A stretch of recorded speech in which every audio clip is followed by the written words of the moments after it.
que ça... Ouais, c'est bon, ça marche. Non, ça marche pas. Voilà.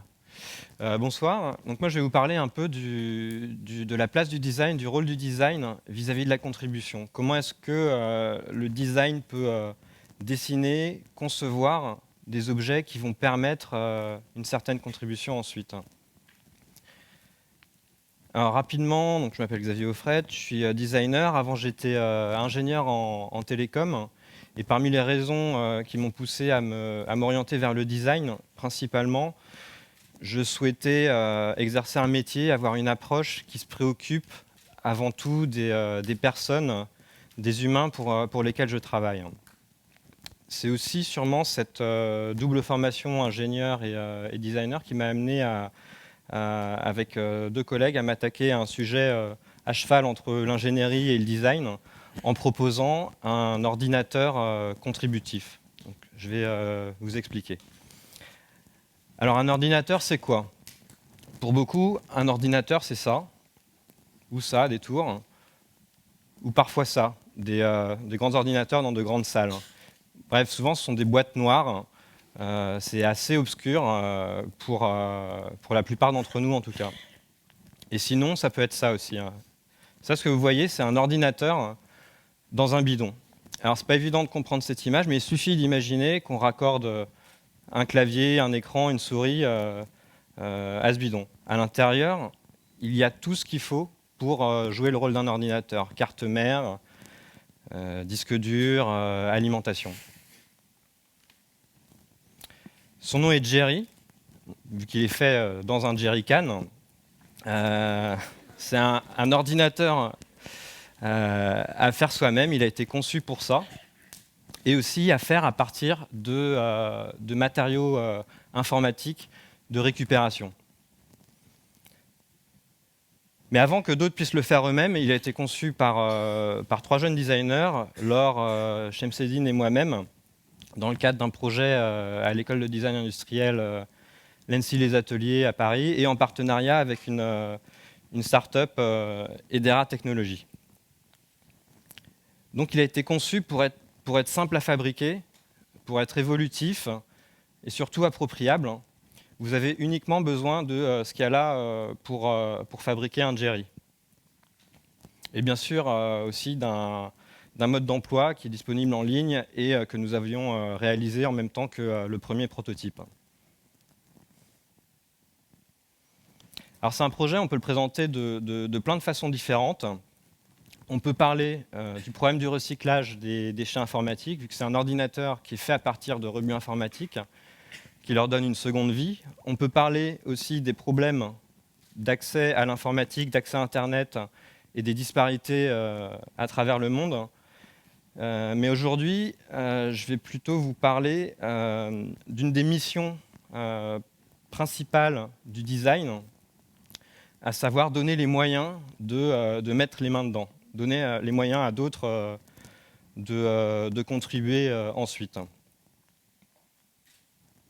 Et Jerry est un assez bon exemple de ce que peut être le rôle du design pour dessiner des objets qui permettent de contribuer. Parce qu'il a été dessiné pour être accessible, compréhensible, et aussi pour éveiller une certaine curiosité, donner envie de découvrir, d'apprendre l'informatique. Et tout ça, on a pu le vérifier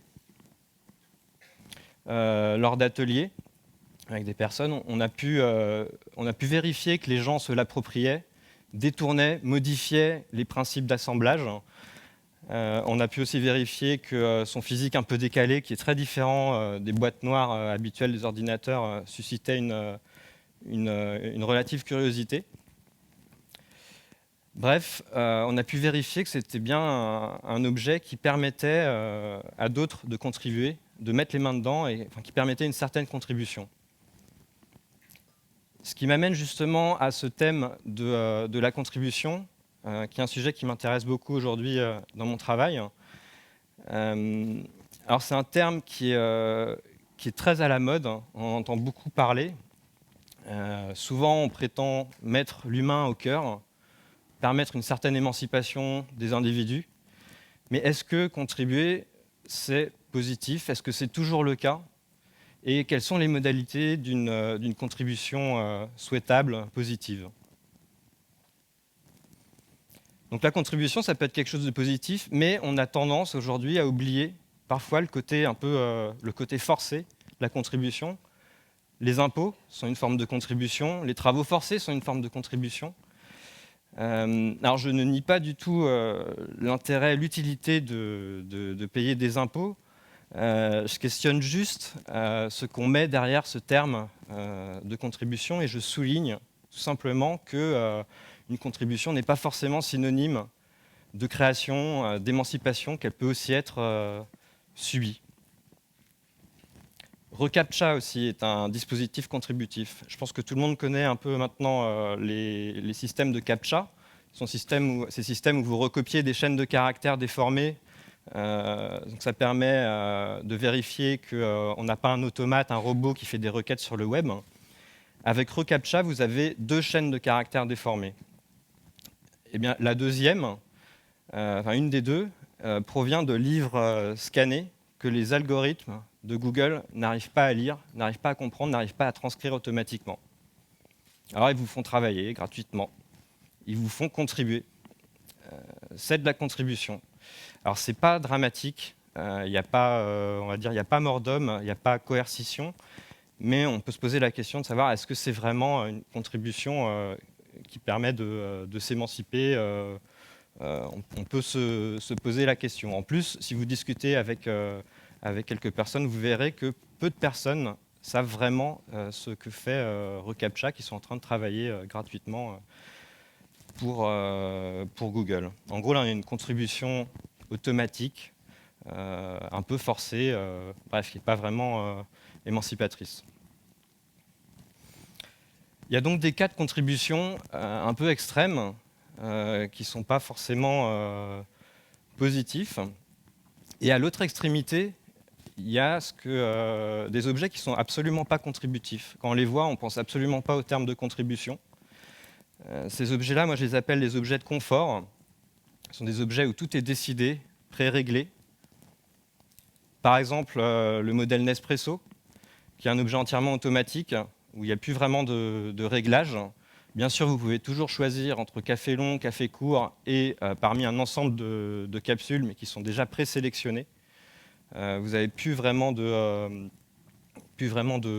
choix, enfin beaucoup moins de choix. Mais en contrepartie, vous avez un bon café, un confort d'utilisation. En gros, vous avez un bon café qui est accessible pour n'importe qui. Donc on voit que des fois, ne pas contribuer, avoir moins de choix, ça peut aussi être quelque chose de positif, d'agréable. Donc est-ce que la contribution est quelque chose de systématiquement positif? On a vu que non, pas tout le temps. Par exemple, ReCAPTCHA, quand on recopie machinalement les chaînes de caractères. En même temps, on a vu que ne pas contribuer, ça pouvait être quelque chose de positif, d'agréable. Alors dessine-t-on des objets confortables, pratiques, qui permettent d'avoir un bon café, mais qui réduisent un peu le choix, ou dessine-t-on des objets contributifs, mais parfois un peu forcés, quoi. Contribution en quelque sorte autoritaire. Et le rôle du design que je vous soumets aujourd'hui, consiste en un entre-deux, entre le fait de ne pas contribuer et une contribution autoritaire. Donc on voit que la limite entre la contribution et le confort, elle n'est pas évidente, elle est floue. La limite entre un contributeur et un usager est floue aussi. Entre un contributeur qui est quelqu'un d'actif, qui agit en quelque sorte sur ces objets, et un usager qui va plutôt se servir d'un objet qui a un usage précis déjà prévu. On voit qu'on peut contribuer de manière un peu idiote.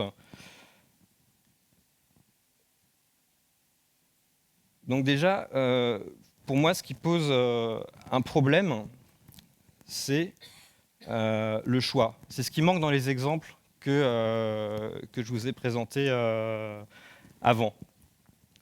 on est forcé de contribuer ou on est forcé d'utiliser un objet d'une certaine façon.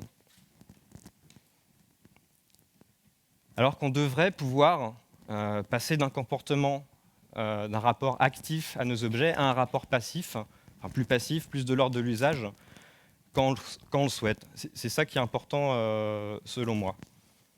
Alors, un bon exemple pour illustrer ce propos, c'est l'appareil photo. Certains appareils photo, en tout cas.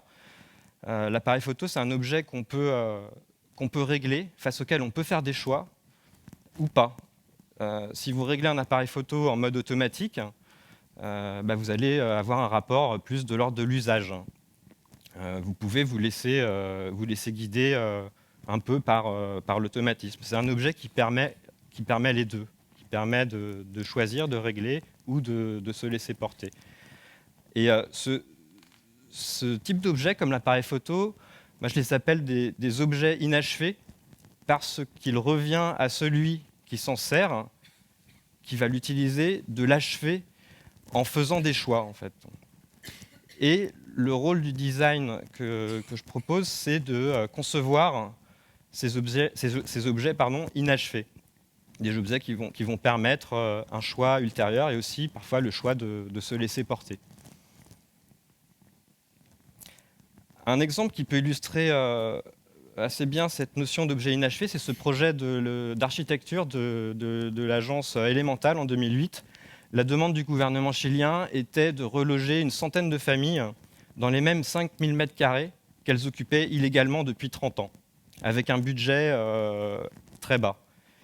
Et ils ont construit ça. Donc quand on regarde ça, on se dit c'est un peu sec, c'est un peu brut, c'est inachevé. Mais là-dedans, il y a tout ce qu'il faut pour vivre, pour habiter, on va dire dignement. Il y a une salle de bain, une cuisine, les raccordements électriques. Et finalement, les habitants, progressivement, ont fait des travaux selon leurs priorités, leurs préférences, leurs choix. Ils ont complété un objet inachevé. Donc ces objets inachevés, il faut les incarner, les concevoir. C'est une des missions essentielles, selon moi, du design, en proposant d'autres façons de faire. Et avec le recul, c'est un peu ce qui s'est passé, je pense que c'est ce qui s'est passé avec Jerry. Jerry, pour moi, c'est un objet inachevé. Au début, on a tout simplement proposé une autre façon de faire un ordinateur. Une façon de faire un ordinateur imparfaite. Mais pas imparfaite dans le sens mal dessiné, mal conçu, inconfortable ou fragile. Imparfaite car à parfaire sans cesse par d'autres personnes. Et en regardant les résultats au quotidien, c'est aussi satisfaisant que surprenant. Là, je vais vous montrer quelques réalisations de contributeurs qui ont modifié Jerry après. Voilà, donc là on voit quelqu'un qui ajoute le Wi-Fi à Jerry en lui faisant des petites antennes, d'une façon assez amusante mais aussi assez efficace. Ici, on voit des personnes lors d'un atelier en Algérie travailler sur la charnière de Jerry. Et ils ont modifié le système de charnière qu'on avait fait au début. Nous, on coupait entièrement le bidon et on faisait une charnière cousue. Et eux, on voit qu'ils ont laissé une petite bande de plastique qui permet de solidifier la charnière. C'est quelque chose qui a été trouvé après par d'autres personnes qui l'ont amélioré. Et finalement, le plus surprenant, c'est d'observer à quel point les gens qui font des ateliers ont ce désir de personnaliser leurs objets. Quand c'est possible, ils personnalisent leurs objets. Alors que c'est assez rare de pouvoir personnaliser un ordinateur aujourd'hui à ce point. Voilà, donc là, on voit comment les gens personnalisent leurs ordinateurs. Quand c'est possible, quand un objet le permet, les gens personnalisent selon leur goût, leurs préférences, leurs besoins aussi. Avant de terminer, je voudrais remercier aussi l'ensemble des personnes qui font vivre le projet aujourd'hui. Parce que, bien sûr, au-delà des différentes remarques que je vous fais sur le rôle du design, Il faut reconnaître que nous avons eu la chance de rencontrer les bonnes personnes qui portent le projet, qui continuent à porter le projet aujourd'hui en France et dans différents pays. Voilà, donc voici donc quelques éléments de réflexion sur le rôle du design vis-à-vis de la contribution. Alors c'est une réflexion qui est en cours, qui est imparfaite, qui est inachevée, mais j'espère qu'elle aura suscité un intérêt et que certains d'entre vous auront à cœur de continuer cette discussion à propos du rapprochement entre la contribution et le design. Je vous remercie.